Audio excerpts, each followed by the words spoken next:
Joined with UNI head track and field coach Dave Paulsen as we get an update on the Panther track and field team. And coach, this past weekend at the Musco Twilight, 9 individual event champions as well as a world record. How did you see the performance of your entire team down in Iowa City? Yeah, so we challenge our athletes to just get better every single week, and so that was the focus coming in. We had a great meet in Nebraska a week ago, and so just trying to build on that. Have an opportunity to be close to home, so a lot of family members in the stands, and I was really pleased with what we saw.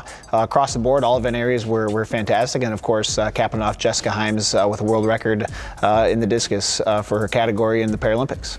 So talk about just kind of her competition, what she's trying to do on a world stage in the para-athlete realm. Yeah, so Jessica, she competes in the discus and as well in the 100 and at times the 400 meter dash in her category F64, and so she's just working just like everyone else and trying to keep building and getting better. And so for her to step out there and throw a world record in her first meet this year is really exciting. And I know there's more in the tank, and she's really excited to continue to compete and see how far she can push that needle. Her world record in the discus over 105 feet, 7 inches on top of that 105 feet. Also ran a PR in the 100 meter dash. But coach, individually, some other performers as well.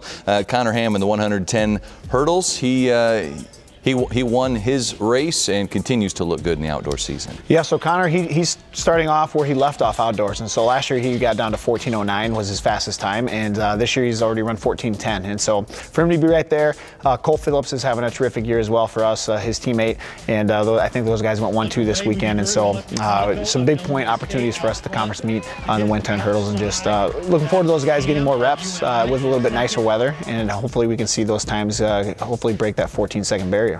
In the 400 meter hurdles, what did you see from Katie Nimrod? You know, Katie's tough. She's tough as nails, and so it wasn't ideal conditions at all, but she just always puts herself in position and knows how to compete to the best of her ability. She was a multiple state champion when she was in high school up at Decorah, and so she's just kind of carried that mentality here, and she's not going to take a second seat to anybody, and so she's going to be in any race that she's in, and so I'm just really thrilled for her where she's going to go. All right, we'll have more coming up with UNI head track and field coach Dave Paulsen. We have a story coming up on Maddie McCullough as well. Stay tuned right here for more Panther Sports Talk.